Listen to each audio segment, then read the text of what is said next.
वो एक कटी पतंग थी, उसे हर कोई लूटना चाहता था। भारतीय सिनेमा जगत की कुछ ऐसी फिल्में जिन्हें आज भी लेजेंडरी, कल्ट क्लासिक और माइलस्टोन मूवी कहा जाता है, उनमें से एक है पाकीज़ा, जिसे बनने में 16 साल लगे थे। एक डायरेक्टर की लार्जर देन लाइफ सिनेमा बनाने की ख्वाहिश से शुरू हुई एक फिल्म और फिल्म मेकिंग की जर्नी जो एक बेहद ही सैड एंडिंग पे जाके रुकी। तो बॉलीवुड अनकही आज आपको रूबरू कराएगा फिल्म पाकीज़ा के बनने की पूरी कहानी बता के और उसके पीछे की कुछ खुशनुमा और कुछ दुखद कहानी बता के। क्या सच में पाकीज़ा फिल्म ने मीना कुमारी जी की जान ली थी? आइए जानते हैं।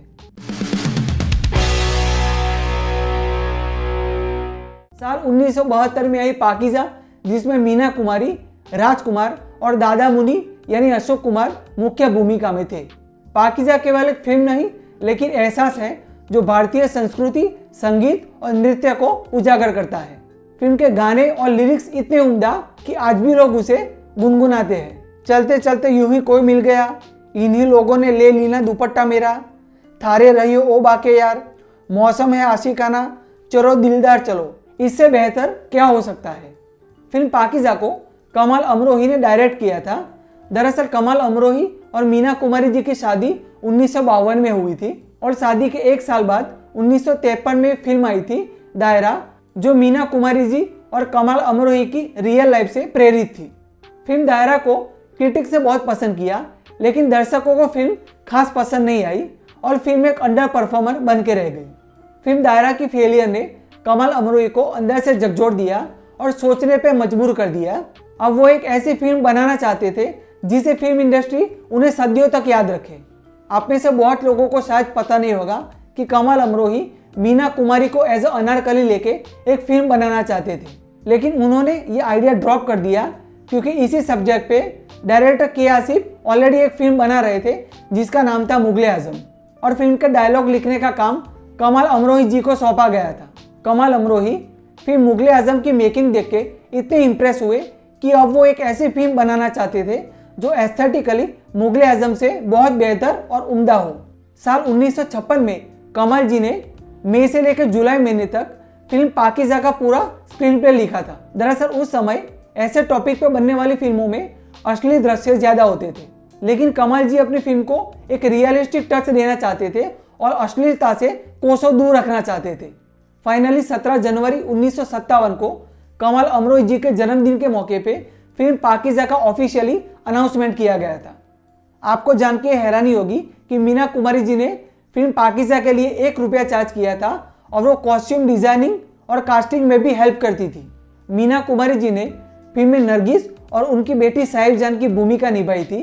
कमाल अमरोही फिल्म में लीड एक्टर सलीम का किरदार निभाने वाले थे, लेकिन एक ही समय पे डायरेक्टर और एक्टर का रोल प्ले करना बहुत डिफिकल्ट हो रहा था, तो कमाल जी ने यह आइडिया ड्रॉप कर दिया।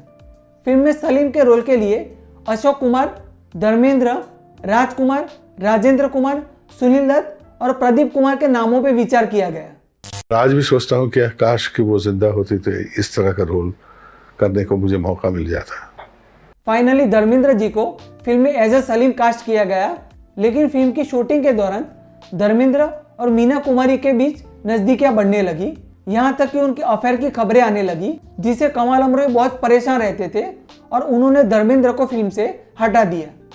फिल्म में अशोक कुमार जी ने शहाबुद्दीन की भूमिका निभाई थी, जो साहिब जान के पिता थे। दरअसल साल 1958 में अशोक कुमार जी को फिल्म में लीड कैरेक्टर सलीम के लिए चुना गया था, लेकिन कुछ कारणों के चलते उन्हें इस रोल से हटा दिया गया। फाइनली राजकुमार जी को सलीम के किरदार के लिए चुना गया। आप में से बहुत लोगों को जान के हैरानी होगी कि फिल्म के कुछ दृश्य धर्मेंद्र के साथ फिल्माए गए थे। फिल्म का एक सीन है जहाँ पे सलीम का चेहरा फूलों से ढका हुआ होता है, दरअसल वो धर्मेंद्र ही थे। राजकुमार सिर्फ घूंघट उठाते हैं, वही सीन उनसे करवाया गया था। पाकीज़ा फिल्म के सेट काफी हद तक डायरेक्टर कमाल अमरोही की हवेली टाउन हाउस से मेल खाते थे, और आपको जान के हैरानी होगी कि फिल्म पाकीज़ा के सेट कमाल अमरोही जी ने खुद डिजाइन किए थे। फिल्म का एक गाना है इन्हीं लोगों ने ले लीना दुपट्टा मेरा, जिसका सेट डिजाइन होने में और बनने में 6 महीने से 1.5 साल का समय लगा था। 600 कारीगरों ने मिलकर इस गाने का सेट तैयार किया था और जिसके पीछे 10 लाख का खर्चा हुआ था। कमल जी फिल्म को एस्थेटिकली बहुत बड़े स्केल पे बनाना चाहते थे। उन्होंने यूएस के MGM स्टूडियो से कैमरे का एक लेंस 1 महीने के लिए 50,000 रुपए देके रेंट पे लिया था। लेकिन असली दिक्कत यहाँ पे शुरू हुई। फिल्म के सभी क्लोजअप शॉट में एक्टर्स का चेहरा ब्लर हो जाता था। फिल्म को ऑलरेडी ब्लैक एंड व्हाइट में शूट किया जा चुका था, लेकिन इस दौर में कलर फॉर्मेट वाली फिल्मों का ट्रेंड शुरू हो गया था। तो डायरेक्टर कमाल अमरोही जी ने पूरी फिल्म को कलर फॉर्मेट में बनाने का डिसीजन लिया। फिल्म का प्रोग्रेस बहुत स्लो चल रहा था, क्योंकि 1950 और 1960 के दशक में मीना कुमारी जी अपने करियर के पीक पे थी और उन्होंने दूसरी फिल्मों के लिए भी कमिटमेंट किया था। वो महीने में कुछ ही दिन के लिए फिल्म पाकीज़ा के सेट पे आती थी। डायरेक्टर कमाल अमरोही फिल्म के लिए इतने पैशनेट थे कि अगर उनको फिल्म का कोई सीन पसंद नहीं आता तो वो बार बार रीटेक करवाते थे, जिसकी वजह से फिल्म का प्रोग्रेस और भी डिले हो गया था। और कमाल जी बहुत कंट्रोलिंग नेचर के हो गए थे। मीना कुमारी जी किससे मिलेगी, किससे बात करेगी, सभी वही डिसाइड करते थे। इन सब के चलते और कुछ पर्सनल डिफरेंसेस के चलते कमाल अमरोही और मीना कुमारी जी अलग हो गए। हालांकि उनका तलाक नहीं हुआ था।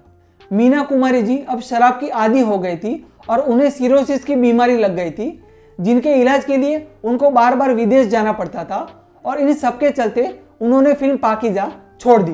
कमाल अमरोही और मीना कुमारी जी के अलग होने के लगभग 1 साल के बाद फिल्म में मीना कुमारी जी की जगह किसी और हीरोइन को लेने के बारे में सोच विचार किया गया।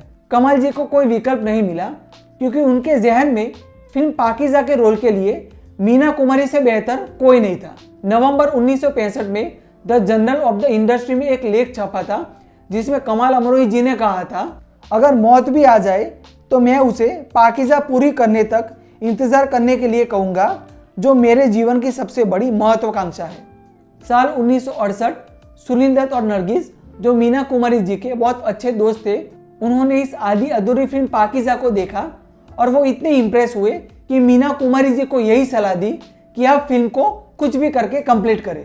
25 अगस्त 1968 को कमाल अमरोही जी ने मीना कुमारी जी को एक खत लिखा था, जिसमें यह लिखा था कि सिर्फ पाकीज़ा पूरा होना बाकी है। आपने शर्त रखी है कि जब तक मैं आपको तलाक नहीं दे देता, आप पाकीज़ा पूरी नहीं करेंगे। इसके बाद अगर आप चाहे तो अपनी पाकीज़ा पूरी कर ले। मुझे ऐसा करने में बेहद खुशी होगी। मेरी यह गुजारिश है कि पाकीज़ा, जिस पर कई लोगों की किस्मत टिकी है और जिस पर कई लोगों की दुआएं हैं, उसे अगर हो सकता है तो अधूरा न छोड़े। 16 मार्च 1969 को फिल्म को फिर से शुरू किया गया। बाकायदा मीडिया को इनवाइट किया गया मीना कुमारी जी की वापसी के लिए। मीना कुमारी जी की बीमारी के चलते वो डांस करने में असमर्थ थी, जो इस फिल्म का सबसे महत्वपूर्ण हिस्सा था। पद्मा खन्ना को उनकी बॉडी डबल के रूप में लिया गया था। फिल्म के गाने के कुछ क्लोजअप शॉट तभी लिए जाते जब मीना कुमारी जी बैठी होती। फिल्म का एक गाना है चलो दिलदार चलो चांद के पार चलो, जिसमें मीना कुमारी की जगह पद्मा खन्ना को ही लिया गया था। आप ध्यान से देखेंगे तो पूरे गाने में हीरोइन का चेहरा आपको नहीं दिखेगा। फिल्म पाकीज़ा को शूट होने में और बनने में 16 साल से ज़्यादा का वक्त लगा था। आप जब भी फिल्म देखेंगे तो फिल्म की स्टार्टिंग में और एंडिंग में मीना कुमारी जी का लुक आपको अलग दिखेगा। फिल्म के गानों का म्यूजिक गुलाम मोहम्मद जी ने दिया था। फिल्म के गानों का स्टूडियो रिकॉर्डिंग बहुत स्लो चल रहा था और इस पे एक बुरी खबर आई। फिल्म के म्यूजिक डायरेक्टर गुलाम मोहम्मद जी को दिल का दौरा पड़ा। फिल्म की शूटिंग, गानों का रिकॉर्डिंग सब कुछ रुक गया था। ये एक ऐसा दौर था जब रॉक एंड रोल म्यूजिक की डिमांड बढ़ने लगी थी। और साल 1963 में एक बहुत ही दुखद खबर आई। फिल्म के म्यूजिक डायरेक्टर गुलाम मोहम्मद जी का निधन हो गया। फिल्म के डिस्ट्रीब्यूटर ये चाहते थे कि गुलाम मोहम्मद जी की रचना को किसी नए कंपोजर से रिप्लेस किया जाए, लेकिन डायरेक्टर कमाल अमरोही इसके लिए राजी नहीं थे। और फाइनली गुलाम मोहम्मद जी की रचनाओं को फिल्म में रखा गया, जिसके कुछ गाने लता मंगेशकर जी ने गाए थे। और फिल्म का बैकग्राउंड म्यूजिक भी तैयार नहीं हुआ था, जिसके लिए नौशाद जी को चुना गया था। फिल्म ने रिलीज से पहले लोगों में बहुत उत्सुकता पैदा की थी, लेकिन फिल्म बनने में इतना टाइम लग गया कि लोगों का इंटरेस्ट फिल्म में से खत्म हो गया। फिल्म का एक स्पेशल प्रीव्यू शो रखा गया था क्रिटिक्स के लिए। फिल्म को क्रिटिक की प्रशंसा से ज्यादा आलोचना मिली थी, जिससे डायरेक्टर कमाल अमरोही बहुत परेशान थे। उस रात उन्होंने इतनी शराब पी थी कि वो अपने आपे से बाहर हो गए थे। फिल्म को 1971 में रिलीज किया जाना था, लेकिन भारत पाकिस्तान युद्ध के चलते फिल्म की रिलीज रोक दी गई। आखिरकार 4 फरवरी 1972 को मुंबई के मराठा मंदिर थिएटर में फिल्म का ग्रैंड प्रीमियर हुआ। प्रीमियर पे मीना कुमारी, कमाल अमरोही, उनके बेटे ताजदार और राजकुमार शामिल हुए थे। उस सदी के महान संगीतकार खयाम ने फिल्म को अनमोल नमूना बताया था। बॉक्स ऑफिस इंडिया के मुताबिक पाकीज़ा उस साल की सबसे ज़्यादा कमाई करने वाली फिल्म थी। फिल्म का बजट 1.5 करोड़ था और फिल्म ने 6 करोड़ का बिजनेस किया था।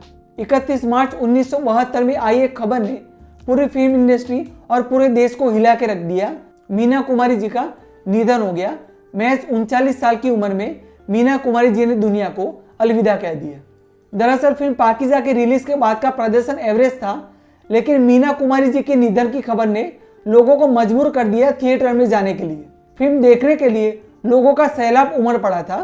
फिल्म पाकीज़ा 50 हफ्ते तक थिएटर में चली थी, जिसमें से 33 हफ्ते यानी तकरीबन 8 महीने तक फिल्म हाउसफुल रही थी। इस पूरे वाकया के बाद मीना कुमारी जी को ट्रेजेडी क्वीन का खिताब दिया गया था और ऐसा भी कहा जाता है कि शायद मीना कुमारी जी ने पाकीज़ा फिल्म ना की होती तो वो हमारे बीच जिंदा होती। काश कमाल अमरोही और मीना कुमारी जी अलग ना हुए होते तो मीना कुमारी जी को शराब की लत ना लगती, तो शायद भारतीय फिल्म जगत ने एक नायाब हीरोइन को इतना जल्दी ना खोया होता। मीना जी, आप हमेशा हमारे दिल में जिंदा रहेंगे।